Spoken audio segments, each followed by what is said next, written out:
So I want to welcome everyone to the main presentation of this vidwheel creator network Zoom meetup.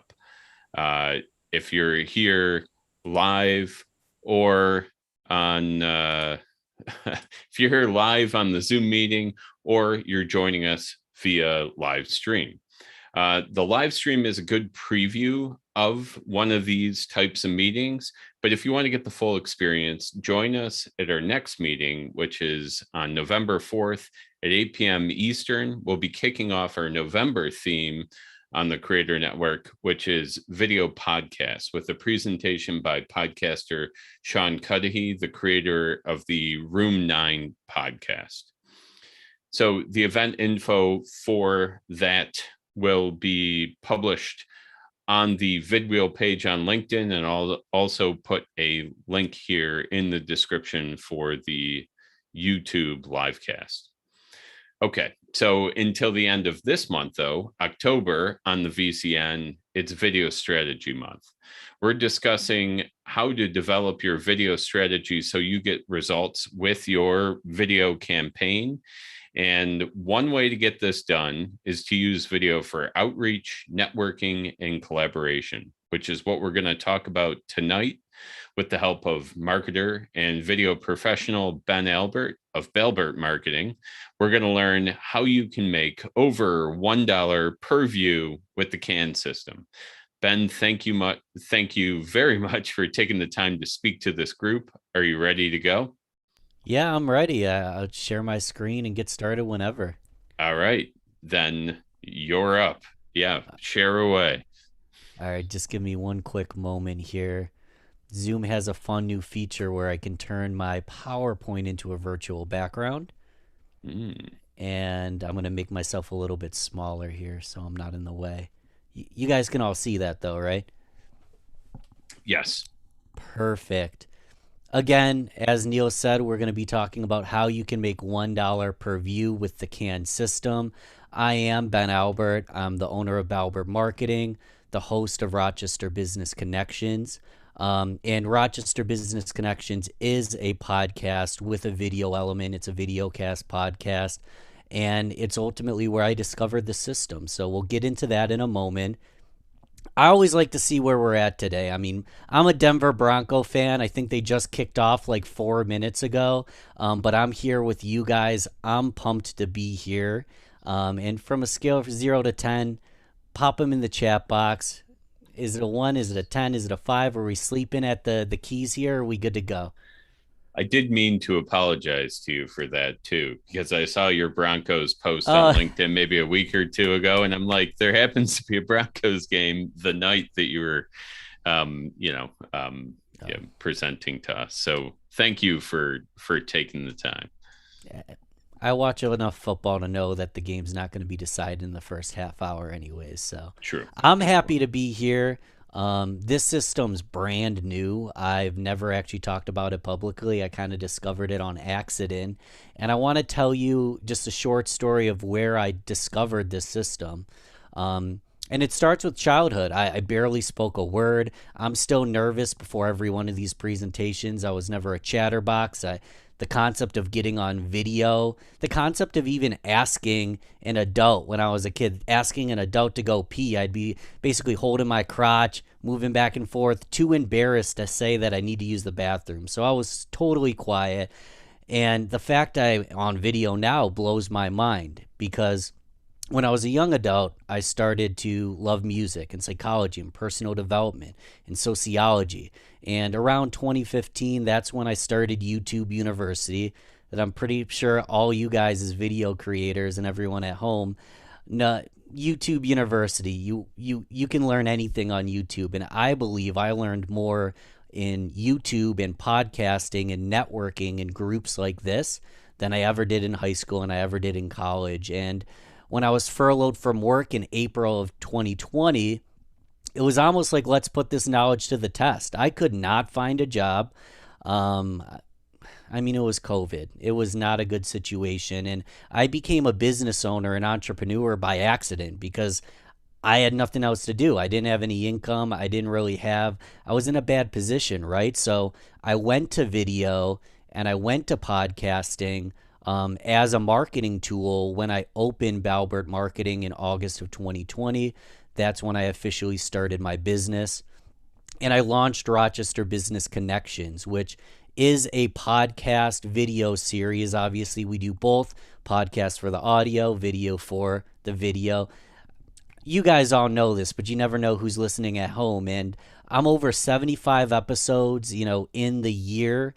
And through running this podcast, I discovered something that I call the CAN system. And currently, I utilize this system as my number one marketing tool. I sell online marketing. I do online marketing for businesses. And as an online marketer, I've never seen anything more helpful for me and my business. So I ultimately want to teach it all to you guys. A lot of you are probably even already doing this, whether you know it or not. And I've grown my business 10x since I started using CAN.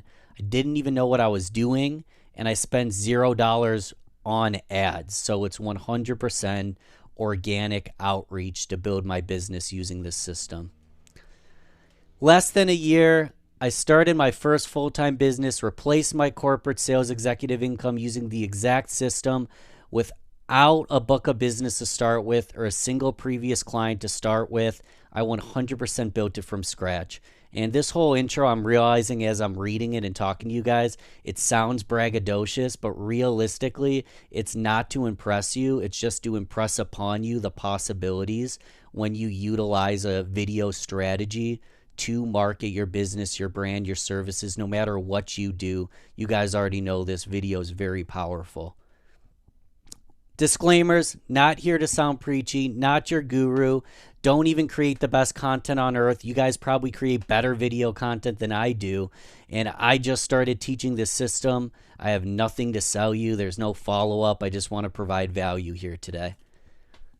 Use the chat box, respect one another, have a beginner's mindset, and take notes. I always say, don't just write on the slides. If you're going to take notes, maybe draw a line down the page where you can copy on the slides, but take personal notes. I'd love to get feedback from you guys after this on what stood out from you and any questions you might have. So what the hell are we talking about today? The CAN system. Create and network, collaborate and network, content and networking. So there's 3 C's. There's 1 N. It's network. Create, collaborate, create content, and network. And using the CAN system, you can accomplish more than you ever imagined by combining networking with creating content. With CAN, content creation is the number one reason and purpose of networking endeavors. Not to mention, CAN provides mutual value, so it's a great conversation starter. So very simple example, just use myself. I have a podcast. I had 0 business connections. I come from a music background. All my friends like to drink, smoke pot, and go out at night. They aren't business owners. So I got on LinkedIn and I started messaging people. Hey, I saw you went to SUNY Brockport as well.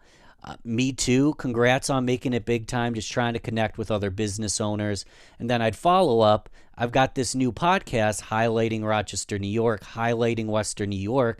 I want to collaborate with you so we can, ultimately bring value and highlight the region. So it was all about networking, but the networking started without a bunch of chambers and a bunch of handshakes. It said, hey, let's create content together.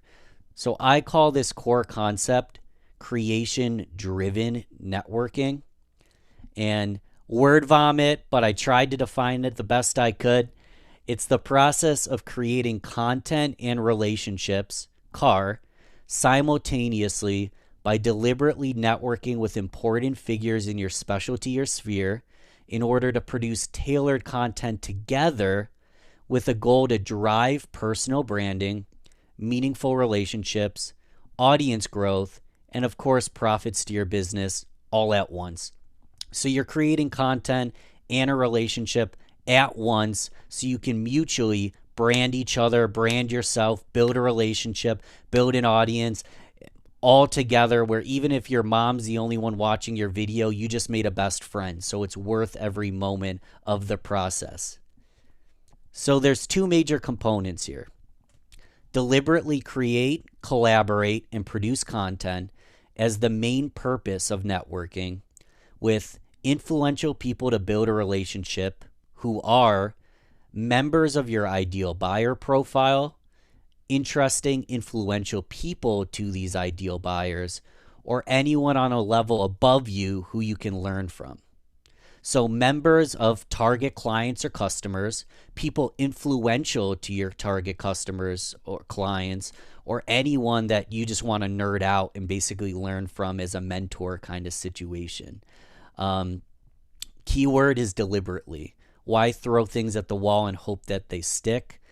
I say we should create and network with people who can help you, you can help, or can help the people you help. So they can help you can help them and provide them services, or they can help the people that you want to provide services to. So really just a deliberate way of networking with these ideal people in your sphere. Reminder, do your research. We can't dive into every specific industry and product. Everyone is different. So if you don't know your ideal buyer profile, you want to Google the term, start putting together some bullet points, and determine who your target is, so you can ultimately determine who should I have on my show because they're a great target to do business with, or who should I have on my show because they're a great person that's influential to that target that I want to do business with. By this stuff, I don't know if it's common sense, but I've learned this by creating content and collaborating together. You build a relationship. You learn from other brilliant people that may know more about specific topics than you. So the value of your content gets better because they can see your blind spots. They can bring things to the table that you didn't think about. You share each other's audience. You both share it. They've got an audience. You've got an audience. You mold your audiences together so you can reach more people. You can sometimes become influential even by association. I mean, to give you a really simple example, he's not the most popular person on earth, but a local legend in the whole entrepreneur space in Rochester is David Mamano. He's had Ed Milet, and he's had Grant Cardone and some really big names on his podcast. And I had him on my show and immediately started getting traffic because him and I hit it off, had a great episode, and I'm influential by association, even though I don't know what I'm doing. You guys probably know more about this than I do, but you become influential by association by bringing in these valuable people to create content with. By doing this, you sharpen your skills. That's a no-brainer. You get better with repetition. You get better because you're learning from them. And I just want to double down. You're building a mutually beneficial relationship. You are deliberately creating content with people that you think you can, maybe even where they can use your service. It's a deliberate connection, but it's a mutually beneficial connection because you both bring value into one another's lives. You create great content together, and it really builds from there. So this is just a brainstorm. We could probably come up with a lot more, but the CAN system can be used outside of video for blogging. It can be used for, let's say you're a photographer and you want to go to restaurants and take photos for them. You can use this collaborative mentality across the board, but specifically for video, some highlights I pointed out. Video podcast or a video interview series, similar to what I do. Sean does, Neil does as well. A guest takeover on each other's channels. You can guest host each other's channels. Ask a contributor for a quote, a fact, or an excerpt of some kind and chat about it in your next video so you're bringing them into the conversation with their quote. Reviews of any kind, a restaurant, a channel, a book. Ask the recipient that you're going to review if you can review it, and ask them to make a guest cameo in your video. It's a great way to bring them in. It'll only take them 45 seconds. You just collaborated and brought them into your sphere in doing this.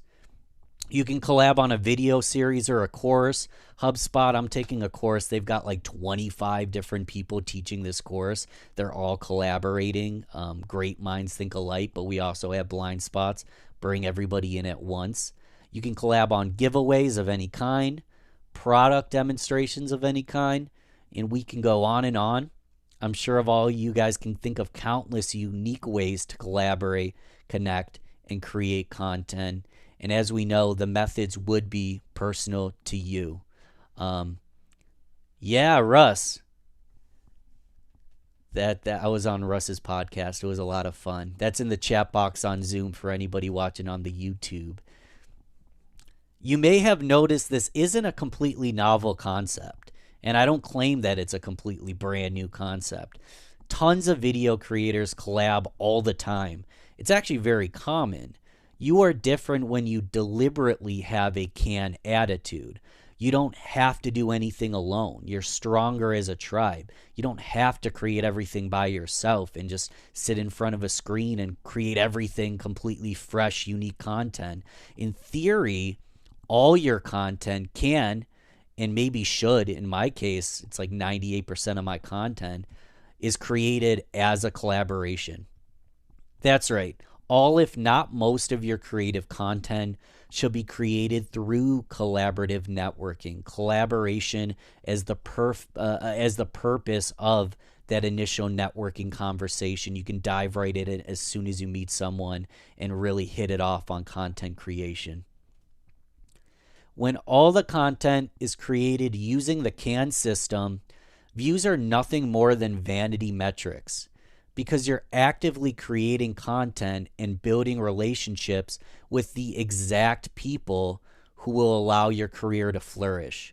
So it could be your best friend, your mom, and your previous guest on your last video are the only people paying attention. All of those people are completely committed to your journey. They've created content with you. And that's really where that $1 a view comes into play. The view count becomes completely vanity metrics, because this is more than just building a following through video. This is creating a tribe of like-minded people that are creating content together, and you can add value to their lives with your business. Reminder, you can use the CAN system for non-video content creation as well. I just want to point that out again. Everyone here, most part, I believe you guys are all video creators, but if you have a blog, if you have any content you create at all, with you, for example, you can take a quote from somebody and create an image and ultimately create a reflection based on their quote. Doesn't just have to be video, but my gosh, video is a great way in this day and age, as you guys all know. Fun analogy, just because I like analogies like this. The peanut butter is the content creation. I'll be the first to admit I'll eat peanut butter on a hot bagel by itself, but the jelly really does bring it to life. So you've got peanut butter, it tastes good, it works as is, but the jelly adds a visual aesthetic. It adds more taste. It's just a lot better when you're not just creating content alone, when you're incorporating the networking as well. The content creations, the peanut butter, the networkings, the jelly. It's a great combo. Anyone who cooks could probably think of 20 other analogies that are just as good, but one ingredient only goes so far. It's great to have multiple in your toolbox. Just to dive deep, I like to just dive really deep, to be honest with you guys. Relationships equal referrals. So when you're creating content with ideal buyers, this equals direct sales opportunities and referral opportunities. To digress a little bit, it's also an opportunity to conduct some original research. Maybe you're trying to get to know your product and service, your buyer profile. You're trying to learn a little bit more about the services to offer, and I do it all the time. I think I have the best idea ever, and then I poll my audience and they disagree with me. So when you're creating content with these people, you can conduct original research and learn exactly about what collaborators that are interested in the content and helping with it, their feedback on some key questions you might want to ask them.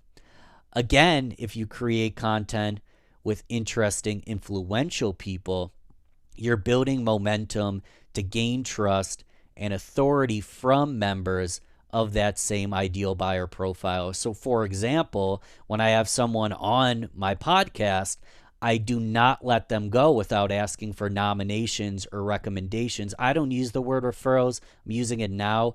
nominations and recommendations for the show, and then they can nominate somebody that they love and they follow and they're friends with, and ultimately bring in, and you just start leveling guests up and you start collaborating with better and better people the more recommendations and nominations you get from previous collaborators. Reminder, nothing sells better than a recommendation, even if the recommendation's from a stranger. Why push your product, service, channel, content, anything when you can have others recommend it for you? When you use the CAN system, you are building a network of testimonials, people that can and will recommend you and your products, services, content, no matter what you offer. So think about it. Collaborators who have created content with you have already experienced a bit of what it would feel like to work with you long term. You've provided a customer experience, from the booking of the time, the organization of the content, the follow-up, the promotion, maybe you give out a free gift. You've provided massive value for free. Let's call it a free trial. You've taken them through the customer cycle. So if Neil recommends me to one of his friends, it's not just, oh, I met you at a B&I networking group. It's, I've actually been through a process of collaborating this person and he's great to work with. So you're providing a customer experience with this collaborative creation of content. Stat for the statistical type, mind-blowing, 97% of customers cited testimonials and peer recommendations as the most reliable type of content. So why do it alone? Why talk about how cool you are? Have your peers talk about it for you. Collaborate with them. So this is the cold, hard truth, and I understand we kind of used a clickbait heading on this one, but if you aren't able to monetize your influence to earn approximately $1 per view, I add the caveat, 3-second views, 5-second views, that doesn't count. That's not a view. That's not engagement. If it's 30 seconds or less, I don't count it. If you aren't able to monetize and earn at least $1 per view, you have built a large audience, and that's a great problem to have.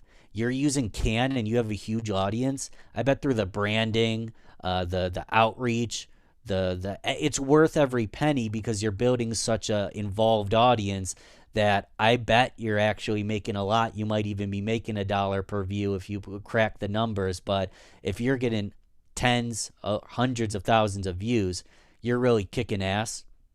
The more common ones are 2 and 3, where oftentimes you don't have a compelling offer, service, or call to action. This is okay if it's not your goal. If you're creating content for entertainment and for learning and for fun, and it's almost like a disclaimer here. I understand this is a very much entrepreneurial business approach. Sometimes you just want to create content because it's genuine to you and you love it and it's fun and you can't sleep. You're so excited to do it at night. But if you use the CAN system for a business aspect, you should have a compelling call to action or service that at least is hinted in your content or on the table so people know about it.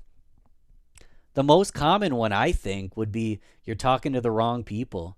You know, you need to slow down and figure out who is my ideal buyer profile, who's influential to them, who can help me level up my game. I hosted a music podcast for 5 years, got into places for free, never made a penny on it because I was talking to a bunch of potheads about music. Let's be honest. It was a ton of fun, but I was not talking to the right people if I wanted to grow a business. So that's a big question. Are we talking to the right people in our content of any kind, our content collaboration, our networking, anything of the like? Personal opinion, you can tell me if I'm wrong. If you want to create videos or any content just to become famous, that's a tough task to achieve. In my opinion, you should offer a product or service in addition to your videos. The video is an introduction to that product or service. And if you don't have an offer, a product or a service, I've got the burps, guys. Maybe you need one. So if you don't have an offer, a product or service, maybe you do need one. So reflection, a little bit of homework, We can brainstorm if we've got a few minutes after this on what our thoughts are to some of these answers. But to brainstorm, ask yourself, do I have a compelling offer associated with the content I create? Or do I maybe lack the strategy in my video strategy? Who are my ideal connections, collaborators? Furthermore, who can benefit the most from what I offer? Who's my ideal buyer? Who can benefit the most? Who can add massive value to my audience so I can provide a better offer, more valuable content, better content? Who can help me level up my game, basically? And what is the best way for me to create this content? Write down 10 ways. Again, what I did was an audio podcast, and I'll admit to you guys, you're probably better at video than I am. I'm very amateur. I use the video more for brand recognition, that people see my big ugly face all the time and they recognize me. So the moment I get on a Zoom call, the moment I meet someone in person, we already have a personal connection through the video. But my strategy is more audio. It's a podcast, right? You guys as video content creators could probably come up with a massive list of different ways you could collaborate on video content, and that way is going to be personal to you. If you've done something like this in the past, if you're currently doing something, how deliberate was I while choosing my content collaborators? I got lucky. I started a business podcast, talked to business people, um, and it kind of fell into place. It wasn't until I started gaining an audience that I started to see value in vetting my guests and not just bringing anybody on the show, but vetting them, getting nominations. So I have a third party telling me Neil's great, have him on the show. The more deliberate I got, the more valuable I got, the more referrals I got, the more momentum I got. So it's a big question to ask ourselves. If we're utilizing this, how deliberate are we? And are we looking at the metrics? Are we seeing growth? Are we seeing more sales? And are there ways that we can level up and do this a little bit better? That's about it. Again, this was super business-esque. When I was looking through my slides earlier, I'm like, this is very formulaic and very entrepreneurial and very business. And at the end of the day, you need to love doing it. You want to love the content you create. You want to love the people you're speaking with. You want to enjoy yourself. But I think if you can find that balance between being deliberate and being systematic, and still being creative and doing what you're passionate about and what you love and what feels right, that balance, I think, is the sweet spot. And thanks again, vidwheel. Thanks again, anyone who's watching at home, for allowing me to unleash this. This is the first time I've talked about this system, so I'm open for feedback. I'm open for questions, and I just feel blessed to have you guys here today. So thanks again. Excellent. Thank you very much, Ben. And it was a great presentation. I agree, like a lot of actionable stuff in there. And yeah, I mean, you're right. You got to like making that content, or else, you might not continue to make it, right? That's the other piece there. So I will open the floor. If anybody has a question and they would like to, you could either pop it in the chat, or you could unmute yourself and ask. I put this in the chat, and anyone Sure. who's watching the video version, um, basically 585marketing.com, Rochester, New York marketing.com. You can text me, you can look me up on LinkedIn, but I put this in the chat. If anybody wants to collaborate on content, obviously I want to do it with Video Rockstar, so that's there. And yeah, I'm all ears for comments and questions. I'll throw that in the live cast description there too. Awesome. So that'll Thank you, work Neil. well. Yeah, no problem. If anybody has any questions, yeah, feel free to open up your mic or pop right into the chat there. And as you all know, if you've got none, I've got a lot. So I'll give you first crack. Anybody Oh, got something? yeah, I'm Sean, just curious, Ben, how go much for it. time you spend on pre-production for, like, total time getting your guest, all the pre-production for one episode? Next to no time. I like to at least spend 15 minutes or 30 if it's a Zoom on a discovery call. I want to build a relationship. I want to ask questions like, what's the one biggest lie you see in your career, in your industry? What's the biggest thing that's an oversight that you think people are missing out on?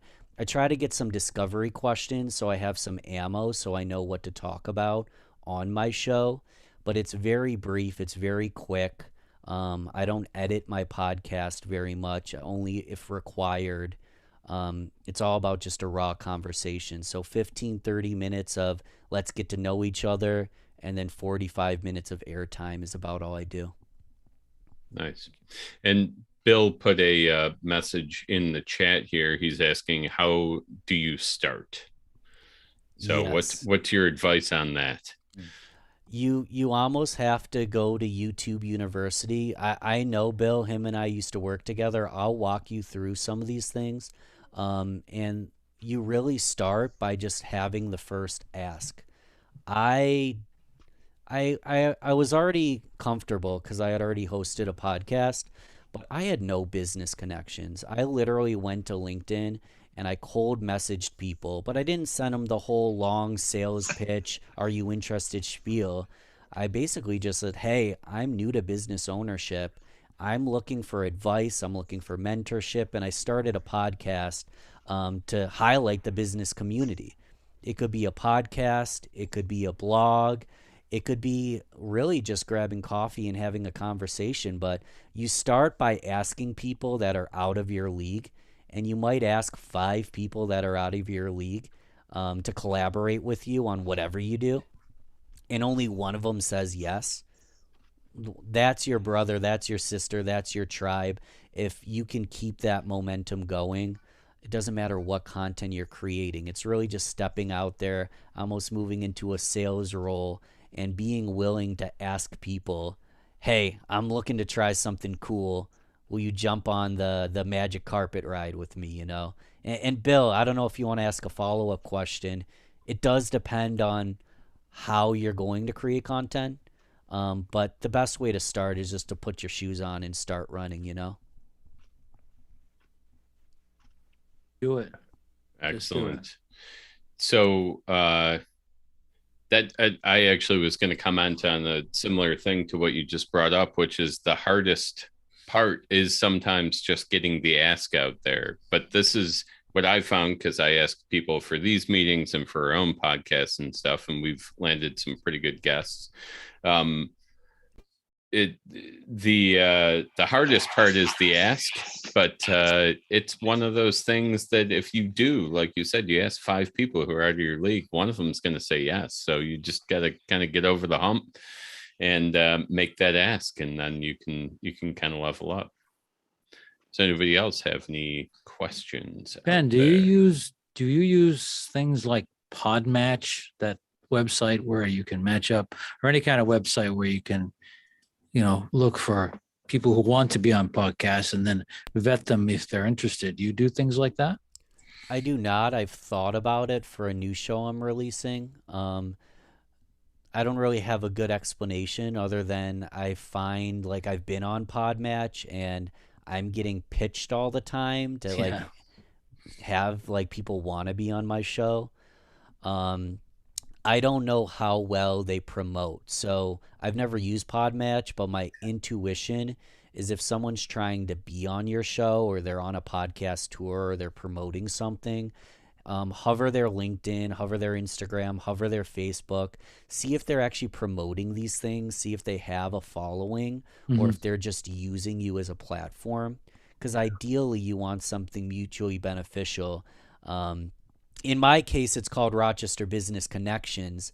So it's very easy to vet guests. Are you from Rochester? Do you care about the city? Are you a business owner? Yeah. If you're going to a national audience, there's no right or wrong way, but I would just vet your guests before you decide to have them on just because they were interested.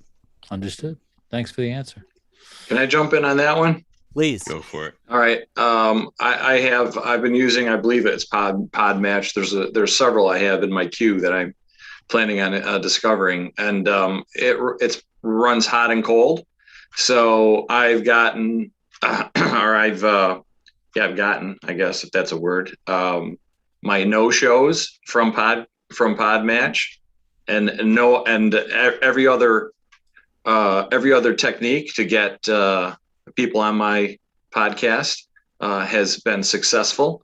But I've also had some amazing people that I got through there. So like Ben was saying, you kind of have to check them out, right, and figure out what's going on. Now, I had one guy on who was just amazing. It was pretty obvious that he had been on a lot of podcasts. He had his spiel rehearsed pretty well, but it was still a lot of fun. And he was promoting his book. That was his lead generator. And well, one of the nice things about happened after that, actually, it was several weeks or more. He had started his own ad campaign on social media, and I've seen posts that he has his staff, I assume, is making, and he is posting quotes and snippets of his comments from the various podcasts he's been on, and he'll link our podcast and mention us or whatever. So I've gotten extra mileage from that. And, that's something like maybe somebody in your immediate network who's not really, who has maybe an expertise, but isn't into self-promotion for whatever reason, is something they wouldn't do. So I think there's benefits either way. And so I would just really agree with Ben. You kind of got to check them out, but I wouldn't dismiss it because of the negativity of any of the negative aspects, rather, because I think there's some really good aspects of it too. Excellent. I've had a string of awesome guests from Podmatch, which is why I asked that question. Oh, good. So it's worked out for me. That's excellent. Yeah. And as we're running down to the end of our time, I'm going to go ahead and kind of shut down our live stream. If Ben's willing to stay a little later after, we'll continue this conversation. I'm going to sum up everything Ben said in his presentation and use one of the lines that I use all the time in the Creator Network, which is, you have to talk to somebody smarter than you and record it, right? That is the baseline of creating that collaborative content. Share it out, get people who make sense in your market. And it's incredible advice. It's a great way to leverage video to grow your business. So thank you to all of you who joined us via our live stream.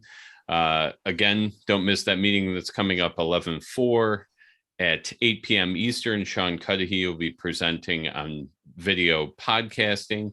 Find the link to that in our on our LinkedIn company page, or look for a link in the description of this live stream.